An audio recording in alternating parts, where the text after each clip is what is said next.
स्वागत है आपका परीक्षा स्टडी 24 यूट्यूब चैनल पर। दोस्तों, आज हम आपको डीएलएड फर्स्ट सेमेस्टर के विषय शिक्षण अधिगम के सिद्धांत जो विषय है डीएलएड प्रथम सेमेस्टर में उसको कराएंगे। जो छात्र नए हैं चैनल को सब्सक्राइब कर लें, घंटी वाले बटन को दबा लें जिससे नेक्स्ट आने वाली वीडियो की नोटिफिकेशन आपको मिल सके। यूपी डीएलएड प्रथम सेमेस्टर के सिलेबस की वीडियो यूट्यूब पर फ्री मिलेंगी, तो आप चैनल को सब्सक्राइब जरूर कर लें। बाल विकास कंप्लीट विषय हम करा चुके हैं 2023 सिलेबस का।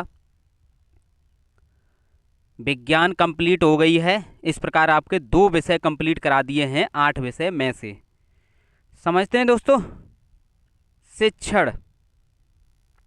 पहले इसका अर्थ समझ लेते हैं कि यदि आपके पेपर में लिखा है शिक्षण तो इसका मतलब क्या है, आपको क्या लिखना है। यदि आप बेसिक इसका जो भावार्थ कहें या अर्थ कहें वो समझ गए तो आप बनाकर भी लिख सकते हो ना। तो शिक्षण का अर्थ होता है पढ़ाना। शिक्षण का अर्थ क्या होता है? पढ़ाना, या फिर हम कह सकते हैं सिखाना, या फिर कह सकते हैं ज्ञान देना।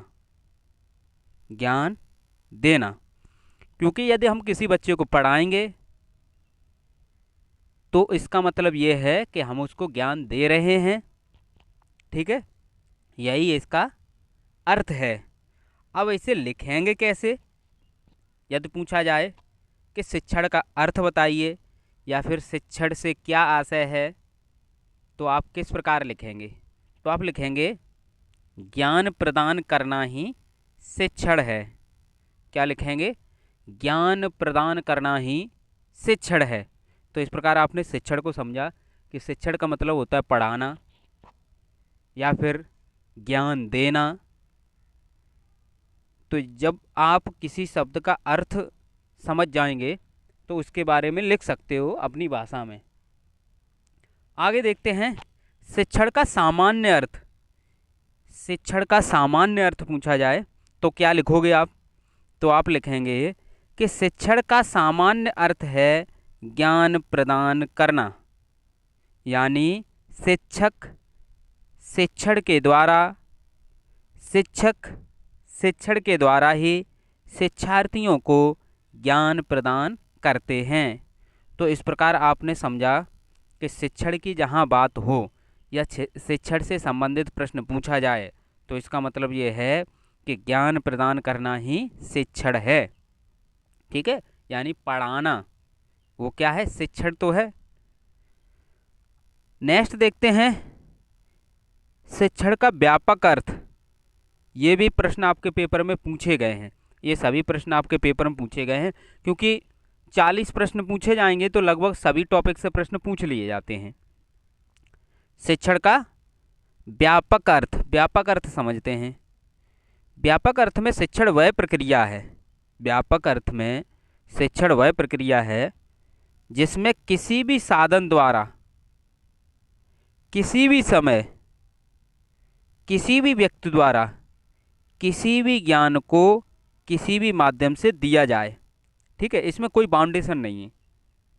इसमें केवल क्या है? ज्ञान प्राप्त करना है। कोई भी माध्यम हो सकता है, किसी के जरिए से कर सकते हो। इसमें कोई बाउंडेशन नहीं कि आप स्कूल जाओगे तभी ज्ञान प्राप्त कर सकते हो।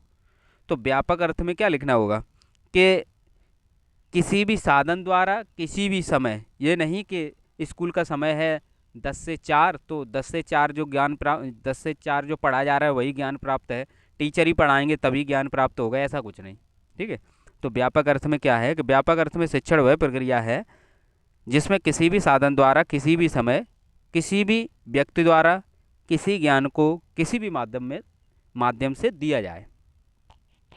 यदि परिभाषा पूछी जाए तो किसी भी एक मनोविज्ञान के अनुसार आप लिख सकते हो परिभाषा को।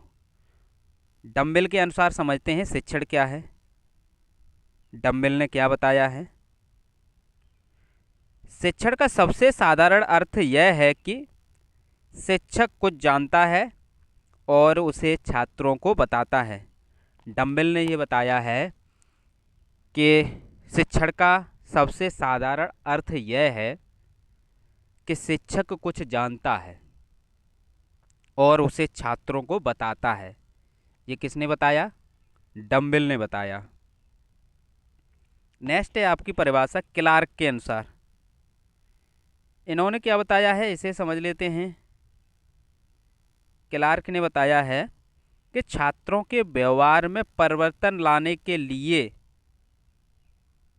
छात्रों के व्यवहार में परिवर्तन लाने के लिए प्रक्रिया के प्रारूप एवं परिचालन की व्यवस्था ही शिक्षण है।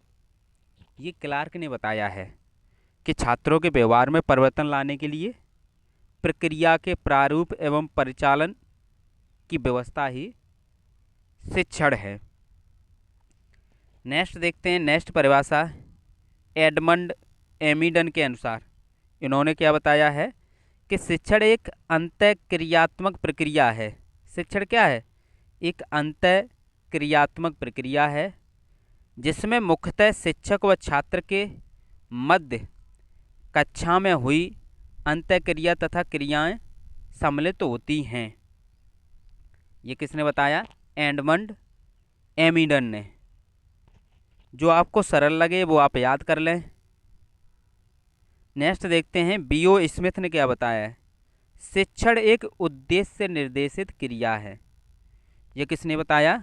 बीओ स्मिथ ने, कि शिक्षण एक उद्देश्य से निर्देशित क्रिया है। रायवर्न ने क्या बताया? रायवर्न के अनुसार देख लेते हैं। शिक्षण को सीखने के संगठन के रूप में सर्वोत्तम प्रकार से परिभाषित किया जा सकता है। शिक्षण को सीखने के संगठन के रूप में सर्वोत्तम प्रकार से परिभाषित किया जा सकता है। जो परिभाषा आपको सरल लगे वो एक परिभाषा किसी एक मनोवैज्ञानिक के अनुसार याद कर लें। ठीक है। शिक्षण के उद्देश्य, शिक्षण के उद्देश्य क्या हैं ये समझ लेते हैं। तो छात्र के ज्ञान में वृद्धि करना, छात्र के ज्ञान में वृद्धि करना, छात्र के कौशल में वृद्धि करना, ये शिक्षण के उद्देश्य हैं। छात्रों की मानसिक शक्ति का विकास करना, छात्रों की सृजनात्मक शक्ति का विकास करना, छात्रों में क्रियाशीलता का विकास करना, छात्रों को सूचना प्रदान करना,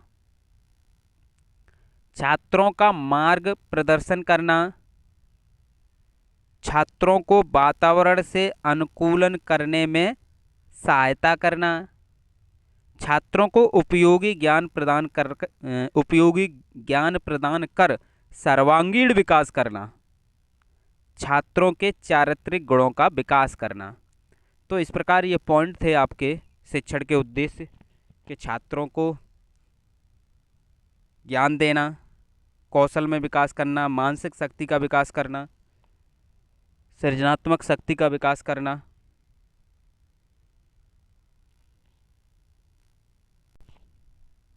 क्रियाशीलता का विकास करना, सूचना का आदान प्रदान करना, मार्ग प्रदर्शन करना, वातावरण से अनुकूलन करने में सहायता करना, उपयोगी ज्ञान प्रदान कर सर्वांगीण विकास करना, चारित्रिक गुणों का विकास करना, ये सभी क्या हैं? शिक्षण के उद्देश्य हैं। तो यहाँ से आपने ये समझा कि शिक्षण का अर्थ क्या था? ज्ञान प्रदान करना। जब हम किसी छात्र को ज्ञान देते हैं तो उसके ज्ञान में वृद्धि होगी, ठीक है, उसके चरित्र का निर्माण होगा, सर्वांगीण विकास होगा, ठीक है। तो ये सभी पॉइंट आप अपनी तरफ से भी लिख सकते हो। विशेषताएं, जब विशेषता पूछी जाए तो आप ये पॉइंट लिख देना कि छात्रों के ज्ञान में वृद्धि होती है, कौशल में वृद्धि होती है, मानसिक शक्ति का विकास होता है, सृजनात्मक शक्ति का विकास होता है, क्रियाशीलता का विकास होता है, सूचना प्रदान होती हैं, मार्ग प्रदर्शन होता है, वातावरण से अनुकूलन करने में सहायता होती है। तो इस प्रकार आप ये शिक्षण की विशेषताएं लिख सकते हो, ठीक है।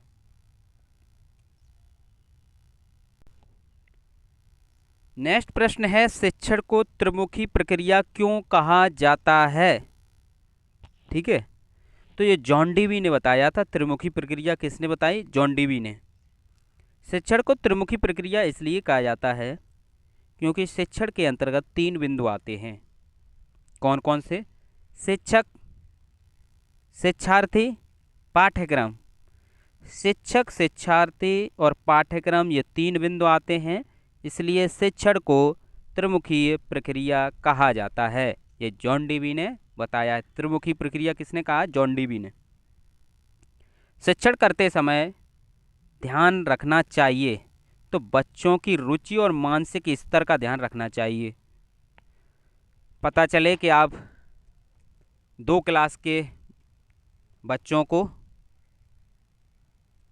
और 7 क्लास का कोई सवाल करा रहे हैं या कोई टॉपिक पढ़ा रहे हैं, तो मानसिक स्तर के अनुसार और बच्चों की रुचि के अनुसार शिक्षण की प्रक्रिया में समाहित हैं 3। शिक्षण को त्रिमुखी प्रक्रिया माना गया है। इसका केंद्र बिंदु संख्या होती है 3। ठीक है, ये प्रश्न बहुविकल्पी में सभी पूछे हुए हैं। वर्तमान में शिक्षण का केंद्र बिंदु क्या है? बालक। बुनियादी अथवा बेसिक शिक्षा के जनक को जनक किसे कहते हैं? महात्मा गांधी को। किसे कहते हैं? महात्मा गांधी को। शिक्षण की गति आधारित होनी चाहिए छात्रों के सीखने की गति पर। ठीक है, यदि आप शिक्षण की गति एकदम तेज करते रहेंगे और छात्र सीख नहीं रहा है तो उससे क्या फ़ायदा? छात्र के सीखने की गति पर निर्भर करती है।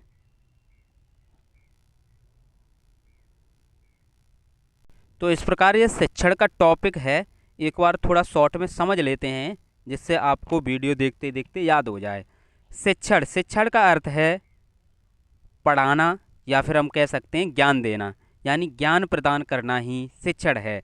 सामान्य अर्थ पूछा जाए तो आप लिख सकते हो शिक्षण का सामान्य अर्थ है ज्ञान प्रदान करना। शिक्षण का व्यापक अर्थ पूछा जाए तो आप लिख सकते हो व्यापक अर्थ में शिक्षण वह प्रक्रिया है जिसमें किसी भी साधन द्वारा, किसी भी समय, किसी भी व्यक्ति द्वारा किसी भी ज्ञान को किसी भी माध्यम से दिया जाए। शिक्षण की परिभाषा जो आपको सरल लगे वो आप लिख सकते हो। डम्बल के अनुसार हम बता देते हैं कि शिक्षण का सबसे साधारण अर्थ यह है कि शिक्षक कुछ जानता है और उसे छात्रों को बताता है। शिक्षण के उद्देश्य पूछे जाएं तो आप लिखेंगे छात्रों के ज्ञान में वृद्धि करना, कौशल में वृद्धि करना, मानसिक शक्ति का विकास करना, सृजनात्मक शक्ति का विकास करना, क्रियाशीलता का विकास करना, सूचना प्रदान करना, मार्ग प्रदर्शन करना, सर्वांगीण विकास करना, चरित्र निर्माण करना। ये सभी क्या हैं? शिक्षण के उद्देश्य हैं। किसके विकास हो रहा है? छात्र के चरित्र के चारित्रिक गुणों का विकास करना, छात्र के ज्ञान में वृद्धि करना। ठीक है, छात्र के बारे में बताया जा रहा है और आप उसी प्रकार लिखेंगे। शिक्षण की विशेषताएं, छात्र के ज्ञान में वृद्धि होती है, कौशल में वृद्धि होती है, मानसिक शक्ति का विकास होता है, सृजनात्मक शक्ति का विकास होता है, क्रियाशीलता का विकास होता है, सूचना का आदान प्रदान होता है, मार्ग प्रदर्शन होता है, वातावरण से अनुकूलन करने में सहायता होती है। त्रिमुखी प्रक्रिया, जो त्रिमुखी प्रक्रिया है उसमें क्या है? 3 बिंदु आते हैं, शिक्षक, शिक्षार्थी और पाठ्यक्रम। ये जॉन डीवी ने बताया है। ठीक है, इसीलिए त्रिमुखी प्रक्रिया कहते हैं। शिक्षण करते समय बच्चों की रुचि व मानसिक स्तर का ध्यान रखना चाहिए। शिक्षण प्रक्रिया में समाहित प्रक्रियाएं 3 प्रक्रियाएं समाहित हैं। ठीक है, वर्तमान में जो शिक्षा का केंद्र बिंदु है वह बालक है। बुनियादी शिक्षा या बेसिक शिक्षा के जनक महात्मा गांधी हैं। शिक्षण की गति छात्रों के सीखने की गति पर आधारित होनी चाहिए। तो इस प्रकार ये शिक्षण का टॉपिक था और नोट्स बनाते चलें। थैंक यू दोस्तों। वीडियो को शेयर करें, लाइक करें। सभी वीडियो यूट्यूब पर फ्री मिलेंगी।